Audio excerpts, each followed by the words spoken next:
It. Joining me now is Charlie Hurt, Washington Times opinion editor and a Fox News contributor, and Katie Pavlich, townhall.com editor and also a Fox News contributor. Great to see you two.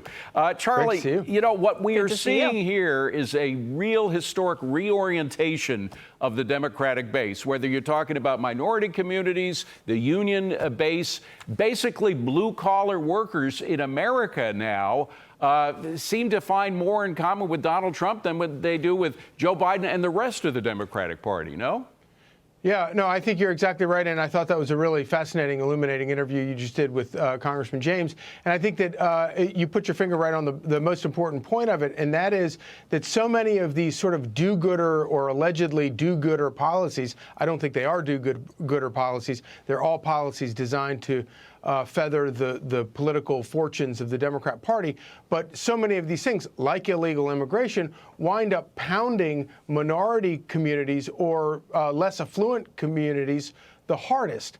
And then on top of that, I think the other thing that is really interesting here is that because younger voters, let's say, who have been around for the past 4 or 8 years and thinking sort of in terms of politics and voting, meaning 18 to 26 or something, they've lived under 2 presidents. Yeah. They've lived under Donald Trump and Joe Biden. Right. And the difference between the two could not be clearer. And Katie, then you have this woke business that is still being pushed by the Democrat Party all over the place. And all over the place, Americans are rejecting it. I mean, it's a small minority that's pushing it. And that minority are the elite. They're the ones that control the Democratic Party. They're the ones that are really into making these deals with special interest groups, whether it's the Ivy League colleges or these corporate DEI departments and everything, that Americans, particularly that base again. I mean, I think of the Latin Americans in particular. They don't want a woke world, the kind of woke world that is represented by DEI.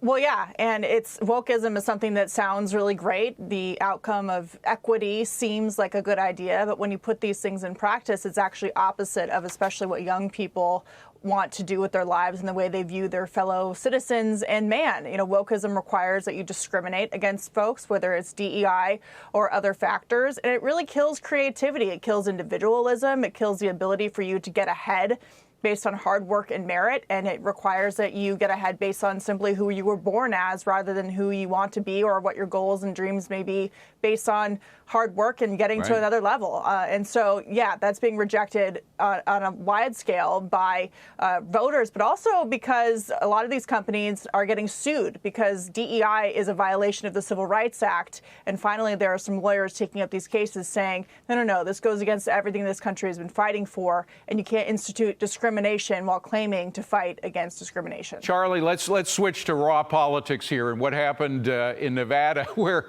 Nikki Haley ran behind none of these candidates, none of the above. She got 30% of the vote, and that Donald Trump wasn't running there. There were a bunch of other candidates, including Nikki. None of the others were Trump. But it looks like that's 63.2% who said none of these candidates were Trump voters, right? Yeah, well, I would like to begin by saying to both you, David, and you, Katie, that congratulations, because you both beat Nikki Haley in Nevada last night. And I'm still waiting myself to get a concession call from her, since apparently I beat her too.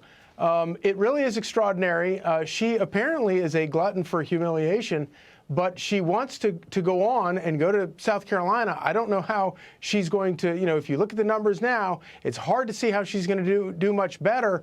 And it's really hard to see how what the future holds for her if she goes on to get beaten, after getting beaten double digits by none of the above, goes to her home state and gets beaten by double digits there. I don't know where that what the future holds for, unless she wants to go with some, no labels third party thing in an effort to hurt Trump. But I don't think it's going to hurt Trump. Well, she is bragging that she bagged about $1.7 million in California, where she has a lot of supporters. All about money. Tonight Tonight she's in Hollywood preparing for another for the Super Tuesday, where there are a lot of, but that's 2 weeks after South Carolina.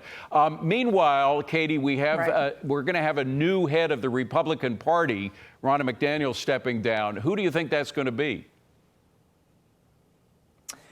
There's been a couple of names floated. I want to address real quickly just the Nikki Haley South Sure. Carolina situation, because everyone's kind of asking where is she going from here. And the campaign, just based on what they have said, since we're looking for some strategy, is they've leapfrogged to Super Tuesday, as you mentioned, based on the fact that there are 874 delegates. They think that 2/3, or they believe it's true, the fact that 2/3 of those primaries are open, are semi-open primaries, which means that independents or Democrats can vote in those primaries for her, as long as they've met some kind of standard for changing their affiliation, and sometimes you can just vote in them. So that is their strategy. They say there's fertile ground moving forward for her in places like Massachusetts, Maine. So they're really banking on her being able to kind of get her over the edge with these independent votes, which aren't clearly coming if you look at the results from the primary last night, which they say they weren't even playing. All right, well, we've almost run out of time, but just, who do you think it's going to be? Watch the election.